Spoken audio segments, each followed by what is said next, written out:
జనాలు పడుగా వెళ్ళిపోతున్నారు. ప్రపంచం అంతా అలాగే ఉన్నారు. ఇప్పుడు మాంసం లేనిది అల్పిక, నీసి లేనిది ముద్ద లేదు అన్నట్టు ఉన్నారు. ఒక పూట నీసి కావాలి, ప్రజలు అలా కలబడి పడుతుంది. మీరెంతగా ఆశపడుతున్నారు అంతగా తినండి ఫుల్గా. ఎలా తిన్నారంటారు తెలిసిన వాళ్ళు ఏకల దాకా తినేసారంట. దొరికిందే సొందని పూరేడు మాంసం ఏకల దాకా తినేసి అంటున్నారంట. వాళ్ళు ఇంకా నడుస్తూ ఉండగా ఇంకా పళ్ళులో నిలకలుపుకుని ఇంకా పీక్కుంటానే ఉన్నారంటండి. ఈలోగా దేవుని యొక్క ఉగ్రత వచ్చేసింది. సహోదరి సహోదరుడా, దేవునికి వ్యతిరేకంగా కాదు నీకు చేసి, దేవునికి అనుకూలంగా అడుగు ఏది అడిగినా దేవుని యొక్క ఉగ్రతకు పాత్రలు కాకూడదు. విసిగించేస్తారు అనేక రీతులు ప్రజలు. దేవుని విషయాల్లో కొందరికి ఎన్నిసార్లు చెప్పినా అర్థం కాదు. ప్రతి ఒక్క విషయాన్ని ఆత్మీయంగా అర్థం చేసుకోవాలి. దేవుడు పెట్టే విందుకి మనం సరిపోతామంటే దాన్ని ఎంత ప్రపంచాన్ని పోషించగలరు సార్. ఆ ప్రజలకి అడవుల్లో నీళ్లు ఎక్కడ ఉంటాయండి, అందరికీ భోజనాలు ఎక్కడ ఉండాలి, ఇంతమందికి ఎలా సిద్ధం చేయాలంటే దేవుడు అలాగే పోషించాడు. తర్వాత ఆహారం లేదంటే దేవదూతలు పూజించే ఆహారం ఏం చేయడంట, మళ్ళీ అలా తెల్లారేటప్పటికి పడిపోయిందంట ఆహారం. ఏంటది పడిపోతా? మన్నా అంటే ఏంటి? అవి చక్కగా కొత్తిమీర గింజలు దాకా ఉంటాయండి. అవి తింటే అమృతం లేకపోతే వెళ్ళిపోతాయంటే ఇంకంతా బాగుంటుందంటే. మరి అటువంటి ఆహారం, దేవుడిచ్చే ఆహారం పొందామని లోకంలో క్షణికమైన ఆహారం కొరకు కాదు ఇది. దేవుడిచ్చే ఆహారము ఆకలి ఉండవు, దప్పులు ఉండవు. దేవుడిచ్చే నిత్య జీవాన్ని మనం అనుభవించాలి. దేవుని యొక్క రాజ్యం అంట అన్నపానములతో కూడింది కాదంట. అక్కడ నీతియు సమాధానమనేది. నాకు మటన్ లేదురా అని ఒకడు చికెన్ లేదురా అని ఒకడ దెబ్బలాడే సీజన్ ఉండదండి. అది అందరికి ఒకటే, అందరికి సమానం. అక్కడ అసూయ ఉండదు, అక్కడ కలతలు ఉండవు, అక్కడ బాధలు ఉండవు, అక్కడ ఇబ్బందులు ఉండవు, అక్కడ సమస్యలు ఉండవు, అక్కడ కన్నీళ్లు ఉండవు. ఎప్పుడు దేవునితో సంతోషంగా దేవదూతల వరి దేవుని చుట్టూ చక్కగా మనం జీవిస్తాం. అటువంటి అనుభవం కావాలా?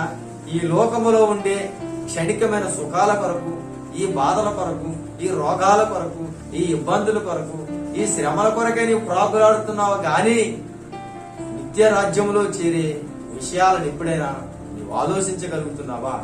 ఎప్పుడైనా గ్రహించావా? ఆ పరలోకములో ఉండే సంతోషము, ఆనందము దేవుని దగ్గర ఉంటే నీ యొక్క విధానములు ఏమిటి ఎప్పుడైనా ఆలోచించావా?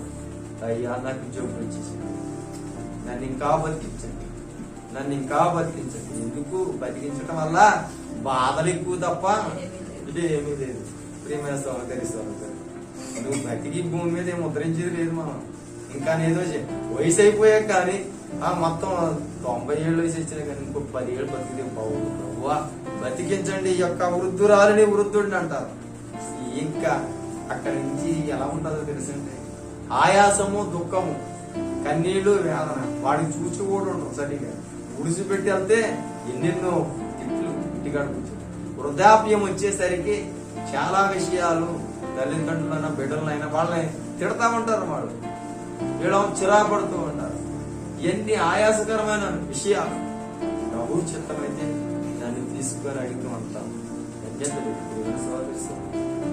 ఈ సమయం ఎంతవరకు దేవుడు రాసిచ్చాడు అంతవరకు భూమి మీద ఉండవాలి.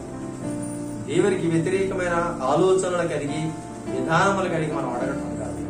దైవ సిద్ధానుసారంలో నేను ఉన్నానా, ప్రభు నన్ను నిలబెట్టుకుంటే ఉండిస్తాడు. లేదంటే ప్రభు రాజ్యంలోకి వెళ్తానన్నా ధైర్యము, దమ్ము, సత్తా నీకుందా?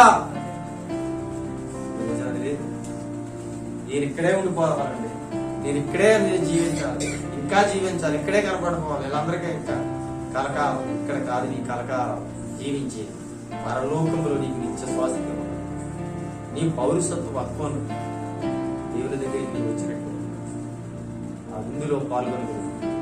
దేవుడు పిలుస్తున్నాడు గొర్రెపిల్ల వివాహానికి. ఆ పిలువబడిన వారు ధన్యులు అంటుంది. నేను స్తోత్రాలు, హల్లెలూయా. ఆ యొక్క ఎవరైతే పెండ్లి విందులో పాల్గొంటారో వారు ధన్యులంట. దేనికి స్తోత్రాలు. ఆ యొక్క విషయాలు మనం ఒకసారి చూద్దాం.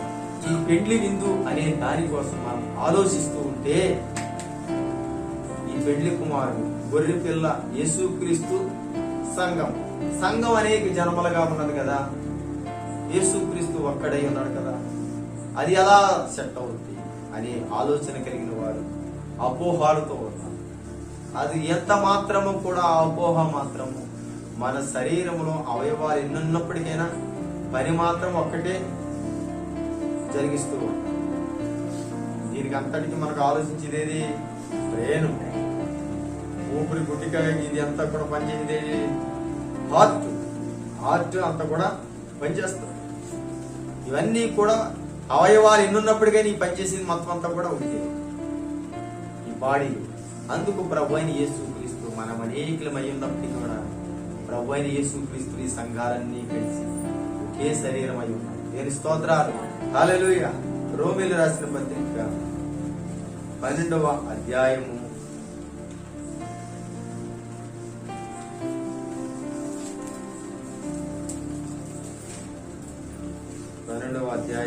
4వ వచనం నుంచి చదువుతామంటే, ఒక శరీరములో మనకు అనేక అవయవములుండినను ఈ అవయవములన్నిటికీ ఒకటే పని ఉండదో అలాగే అనేకులమైన మనము క్రీస్తులో ఒక శరీరముగా ఉండి ఒకరికొకరు ప్రత్యక్షముగా అవయవమై ఉన్నాము. దేవునికి స్తోత్రాలు. ఒకే శరీరం అయి ఉన్నప్పటికైనా ఒక్కొక్క చేయి చేసే పని చెయ్యి, కాలు చేసే పని కాలు, ఇలాగ రకరకాలైన పనులు మన శరీరంలో జరుగుతూ ఉండగానే ఈ యొక్క సంఘాలన్నీ కూడా ఎవరికి ఇచ్చిన ఆధిక్యత, ఇదంతా కూడా ఎవరేది చేసినప్పటికైనా ఒకటే. ఈ ప్రపంచం అంతా కూడా దేవుని యొక్క ఇది ఒక ఆత్మీయమైన మర్మం. భార్యాభర్తల బంధం అంటేనే ఒక ఆత్మీయమైన మర్మం అని సంఘం చెలవిస్తున్నది. మనం అనేకులమై ఉన్నప్పటికీ కూడా ఒకే శరీరం అయి ఉన్నాం. దేవుని స్తోత్రం. ఎలా ఒకే శరీరం అయి ఉన్నాం? క్రీస్తు యొక్క రక్తంలో కడగబడిన ప్రతి ఒక్కరు కూడా తన భార్యగా సిద్ధం చేసుకోకూడదు. మనం ఒక్క శరీరం అయి ఉన్నాం. ఆ ఏక శరీరమైన క్రీస్తును మనం అంగీకరించామని దేవుని యొక్క వాక్యం చెలవిస్తుంది. కొరింథీయులకు రాసిన పత్రిక, 1 కొరింథీయులకు రాసిన పత్రిక 12వ అధ్యాయం 13వ వచనం చదువుకుంటాం. యూదులమైనను క్రీస్తు దేశస్థులమైనను దాసులమైనను స్వతంత్రమైనను మనమందరము ఒక్క శరీరంలోనికి ఒక్క ఆత్మ యందు బాప్తిసం పొందితిమి. మనమందరం ఒక్క ఆత్మను పానము చేసిన వారమైతే శరీరం ఒక్కటే అవయవముగా ఉండక అనేకమైన అవయవములుగా ఉన్నది. దేవునికి స్తోత్రాలు. క్రీస్తు దేశస్థులు లేరు, యూదులు లేరు, అన్యజాతులు లేరు, ఎవరు లేరు. క్రీస్తు యేసు రక్తములో కడగబడినది ఒక్క యొక్క క్రీస్తు యేసులోనికి బాప్తిసం పొందిన వారు ఒకే శరీరంలో ఒకే ఆత్మలో ఉన్నాము. దేవునికి స్తోత్రాలు. ఏ ఆత్మలో ఉన్నాయంట? యేసు క్రీస్తులో నీవు రక్షించబడ్డావు. ఇప్పుడు ఎవరి ఆత్మ వచ్చింది? దేవుని యొక్క ఆత్మ ద్వారా మనం రక్షించబడ్డాం. ఆయన ద్వారానే పానం చేయించున్నాం. ప్రతి ఒక్కరం కూడా ఎన్ని సంఘాలు ఉన్నా, ఎంత ప్రపంచంలో ఎంత జనాభా ఉన్నప్పుడు ఎవరి పేరం తీసుకున్నాం? మనం యేసునాం. ఎంత జనాభా ఉన్నా, నీ శరీరంలో ఎన్ని అవయవాలన్నా ఒకటి. దేవుని స్తోత్రాలు. ఇది మాత్రం గుర్తించుకోవాలి. ఈ ప్రపంచంలో ఉన్న గ్రీసు దేశస్థులైన, యూదులైన, అన్యులైన, స్వతంత్రులైన ఎవరైనప్పటికైనా క్రీస్తులో ఆత్మ యందే బాప్తిసం పొందాం. ఒక్కరమై ఉన్నాం. అదే గొర్రె పిల్ల యొక్క భార్య. క్రీస్తు యొక్క శరీరంలో మనం ఏకత్వం కలిగి ఉన్నాం, ప్రదానం చేయబడి ఉన్నాం. ఈ విందులో ఎవరైతే పిలవబడ్డారో వారు ధన్యులు అని వాక్యం వస్తుంది. దేవుని స్తోత్రాలు, హల్లెలూయా. అయితే 4వది ఏమిటంట? గొర్రె పిల్ల యొక్క విందులో పాల్గొనండి అని వాక్యం వస్తుంది. పిలవబడిన వారు ధన్యులు.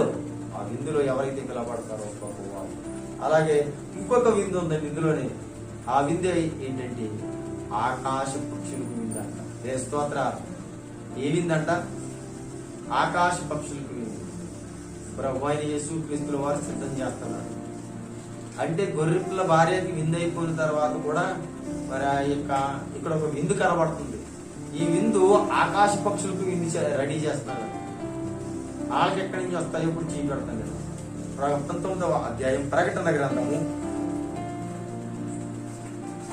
19వ అధ్యాయం 17వ వచనం చదువుకుందాం. మరియు ఒక దూత సూర్య బింబములో నిలిచి ఉండుట చూచి తిని అతడు గొప్ప శబ్దంతో ఆర్భాటించి, రండి, రాజుల మాంసమును, సహస్రాధిపతుల మాంసమును, బలిష్ఠుల మాంసమును, గుర్రముల మాంసమును, వాటి మీద కూర్చుండు వారి మనుషుల కూర్చుండు వారి మాంసమును స్వతంత్రులేని అందరి యొక్క మాంసం తిరుగుకై దేవుని గొప్ప విందుకు కూడు రండని ఆకాశం మధ్యమందుండి ఎగురుచున్న సమస్త పక్షులకు పిలిచెను. దేవునికి స్తోత్రాలు. ఇది ఒక విందండు, దేవునికి స్తోత్రాలు. ఇది చాలా జాగ్రత్తగా, ఇది దేవుని విందేనంట. అక్కడ ఒక గొర్రె పిల్ల వివాహ మహోత్సవం విందు. ఈ విందు ఎవరికంటే ఆకాశ మధ్యం ఎగురుచున్న పక్షులకు విందు. ఇది ఎవరు సిద్ధం చేశారంటే దేవుడే. ఈ విందు ఎవరికంటే మనకి విందు పరలోకం ఉంది కదా, మరి ఈ విందు ఎవరికి అని మనం ఆలోచన చేస్తే, ఎవరైతే ఆ ఘోరముఖము అబద్ధ ప్రవక్త ముద్ర వేయించుకున్నారో, ఆ ముద్ర వేయించుకున్నటువంటి వారికి ఈ విందు సిద్ధం రెడీ చేశాడు దేవుడు. నేను స్తోత్రం. హల్లెలూయా. నీకు ఆ విందులో పాల్గొనలేదు కదా, నేను పొలం కొంటానన్నావు కదా, నేను పెళ్లి చేసుకుంటానంటున్నావు కదా, నేను అక్కడికి వెళ్ళి వస్తానన్నావు కదా, ఇక్కడికి వెళ్ళి వస్తానని సాకులు చెప్పావు కదా, ఇప్పుడు నీకు విందు. దేవుని స్తోత్రం. హల్లెలూయా. ఈ యొక్క ఆకాశ పక్షులు రెడీ చేశాడు. ఎవరిని మరి మా మాంసం కావాలి కదండి, మాంసం ఎక్కడి నుంచి వస్తుంది? ఇప్పుడు మాంసం అయితే మరి అడవిలో ఉన్న జంతువులని అంటాడో, లేకపోతే మేకలని గొర్రెలను పోయాలి. దేవుని విందులు అలా ఉంటాం. దేవుని విందు వెరైటీగా ఉంటారు. ఇక్కడ విందు ఇప్పుడు ఎవరో కాదు, మనుషులే విందు అయిపోతారు. మనుషులు మటన్ చేస్తాడు ఎవరికే? పక్షులకి, ఆకాశ పక్షులకి, మృగాలకి, జంతువులకి. ఇప్పుడు మనిషికి మటన్ ఇవ్వకపోతున్నాడు. వేరే స్తోత్రాలు. నువ్వు ఎంతవరకు గొర్రెల మాంసం తిన్నావు, చికెన్ బిర్యానీ తిన్నావు, అన్ని తిన్నదంతా కూడా ఇప్పుడు దేవుడు దీన్ని ఆకాశ పక్షులకి రెడీ చేస్తున్నాడు. ఇది ఎంతో వెరీ సింపుల్ అండి. మటన్ ఈ గొర్రెలు నట్టుకోవాలన్నా, వేటపోతులు నట్టుకోవాలన్నా చాలా తిప్పలు పడి, ఆ అడవుల్లో పుల్లు నట్టుకోవాలన్నా, లేళ్ళు నట్టుకోవాలన్నా, ఇళ్ళు నట్టుకోవాలన్నా చాలా వలలేసి పట్టాలి. ఇది వెరీ సింపుల్. ఒక గాలి వేస్తే అన్ని అయిపోతాయి, మటన్ చెప్ప అయిపోతుంది. ఇవన్నీ కూడా ఆకాశం నుండి పూరేళ్ళు ఎలా పడ్డాయి అలా పడిపోవలసింది. దేవుని చెప్ప ఎందుకో తెలుసా? సమయం వచ్చింది. ఆ సమయం వచ్చినప్పుడు దేవుడు విందు సిద్ధం చేస్తాడు. ఎవరిని? ఈ విందు తినడానికి మరి కావాలి, జనం కావాలి. ఆకాశ సైన్యంలో ఉన్న పక్షులకు ఆజ్ఞ దేవుడు ఆర్డర్ చేస్తున్నాడు. ఆకాశం నుంచి దిగిపోతాయి. హెజ్కేలు గ్రంథము 39వ అధ్యాయము, హెజ్కేలు గ్రంథము 39వ అధ్యాయము